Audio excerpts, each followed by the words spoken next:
Јас ќе поставам 3 пратенички прашања. Едно прашање на министерот за здравство и јас ќе замолам да се обезбеди негово присуство и 2 прашања до министерката за труд и социјална политика. Ако може присуство на министерот за здравство да се обезбеди. Министерот за здравство или заменичката за здравство да влезе во салата, ако се присутни тука.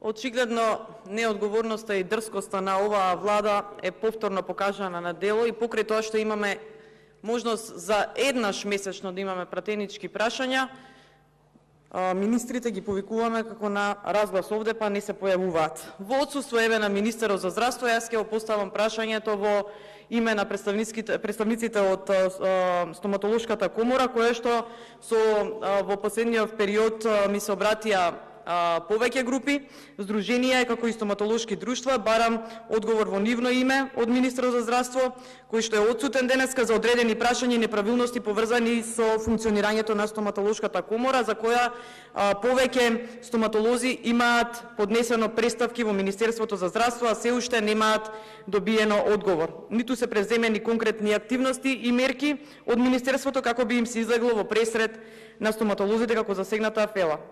Накратко, зашто станува збор? Според кажувањата на сите оние групи стоматолози кои ми се обратија како пратеник, актуелниот претседател на стоматолошката комора Маријан Денковски, кој повеќе од 6 години е претседател на комората, ја има узурпирано комората со една помала група доктори за своји лични интереси и сопствен бенефит на штета на цела стоматолошка фела.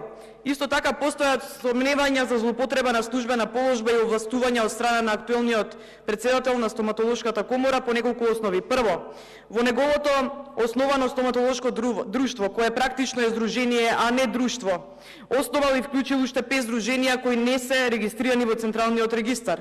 Второ, како председател на комората се исклучил договор на комората со неговото друштво и овие лажни стоматолошки здруженија за континуирана едукација.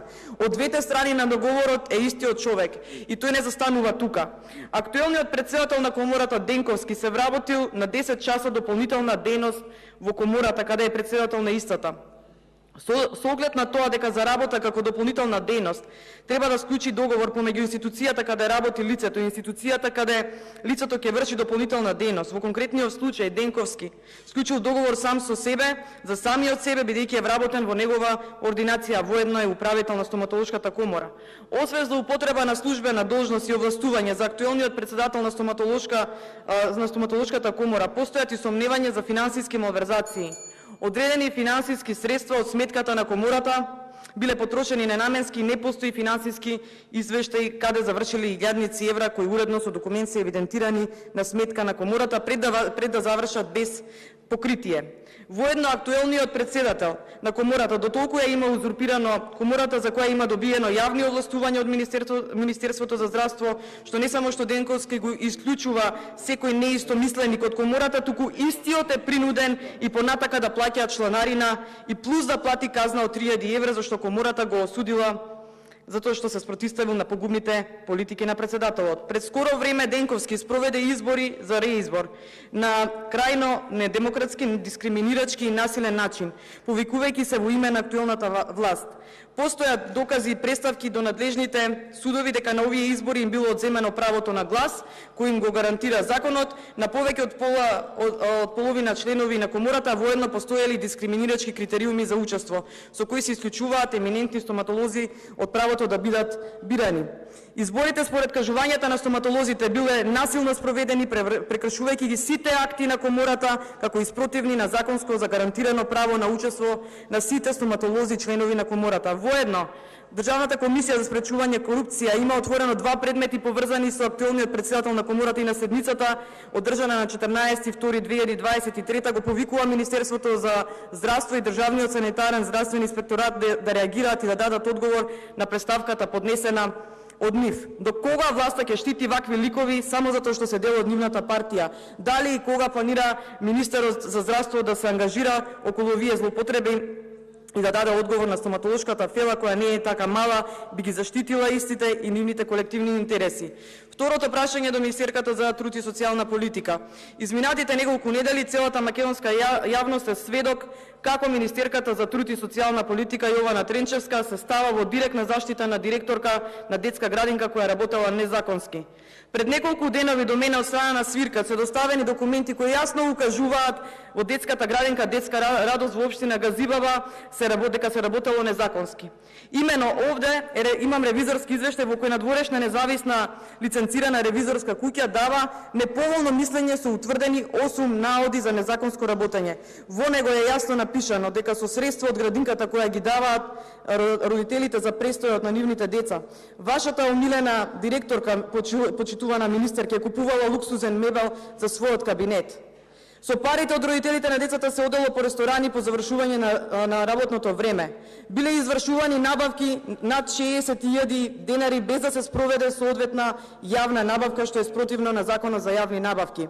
Службеното возило на градинката, кое со намена да ја разнесува храната по објектите, наместо да разнесува храна ја развозувало директорката. И замислете, тоа се запишувало и во патните службени налози. Понатаму, во оваа градинка се склучени договори за набавка на перални залишта, а цената на една перална изнесува неверојатни 4.000 евра. Дополнително фирмата која ја извршила набавката на ултраскапите перални налишта има договори со градинката и за хортикултурно уредување, за набавка на кујнска опрема, за тековно одржување на објектите. Очигледно се работи за фирма со многу дејности. И знаејќи го сето ова, вие, министерке, изминатите 3 недели се ставивте во заштита на разрешената директорка која е разрешена согласно одредбите од Законот за заштита на деца и на предлог на управниот одбор.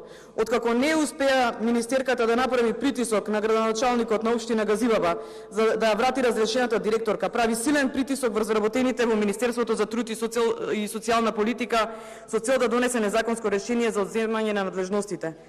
Доказ дека ѓаволот ја однел шегата во вашето министерство, министерке, односно дека токму вие го имате приватизирано министерството, е соопштението до јавноста пуштено на 23 мај, во кое баш во 5-тиот пасус објавувате дека на општината и се одземени надлежностите, а замислете дека во општината нема доставено официјално решение за одземени надлежности, што е доказ дека целата оваа постапка е незаконска и со политичка намера да се заштити директорка на која со ревизорски извештаи е утврдено незаконско работење. И за тоа се покренати иницијативи и пред обвинителството и пред Државната комисија за спречување на корупција.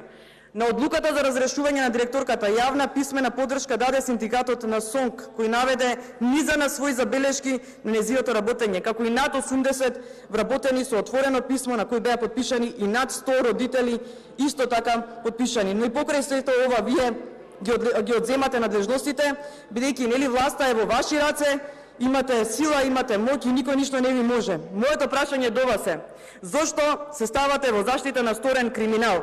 Односно, зошто не почекавте да се произнесе основното јавно обвинителство и Државната комисија за спречување на корупција по наводите за сторениот криминал? И за третото прашање, исто до вас адресирано. Она што се случи во Белград, морам да кажам дека не потресе сите. Треба да бидеме свесни и да учиме од тугите лекции, но за жал морам да кажам дека во оваа држава токму најосетливата категорија, нашите деца, се оставени на работ на амбисот. Додека партијата на власт се занимава како да си ги умножи своите семејни бизниси, децата остануваат без основна грижа од страна на Министерството за труд и социјална политика, која има задача да креира превентивни политики и мерки за да не дојде до ескалирачки настани во примерот на Србија. Односно, вие, министерке, воопшто не водите грижа за проблемите со кои што се соочуваат директорите на центрите за социјална работа како старателски органи, од една страна и установите за згрижување на деца, односно малите групни домови од друга страна. И во овој случај ќе зборувам конкретно и со докази. Имено на ден 9.5.2023 година, директорката на јавната установа за деца со воспитно-социјални проблеми и нарушено поведение писмено ви се обраќа токму вам, дека ситуацијата со овие деца е високо ризична и дека во најголем дел имаат психијатриски диагнози, па така децата прават сериозни кривични дела, особено низ Скопје, и освен што се спротивни на законите во сила, туку ја загрозуваат и безбедноста на граѓаните на територија на градот. Замислете, директорката Виолета Палич, кадар на СДСМ, свесна е во тоа што се има заплеткано и каква одговорност носи, па за тоа отворено го известува вашиот кабинет и пали црвено светло дека е можно да се случи и втор Белград и во Скопје. И во писмото вели, цитирам: кулминацијата е постигната истиот ден кога се случи насилно во Белград или убиството реализирано од дете кон други деца, кога нашите сместени деца во установата покажа воодушевување од настанот и дадоа подршка со бравове брат, така треба и така натаму. Се почувствува страшна осиленост, воодушевување, како и самоволно напуштање на куќите каде се сместени децата, што кај нас вработените предизвика оправдана паника за да интервенираме. Ви пишува вас директорката. Почитувана министерке, какви мерки преземавте по добиеното писмо од страна на директорката и дали го известивте министерот за внатрешни работи кој воопшто не постапува по пријавите? Благодарам.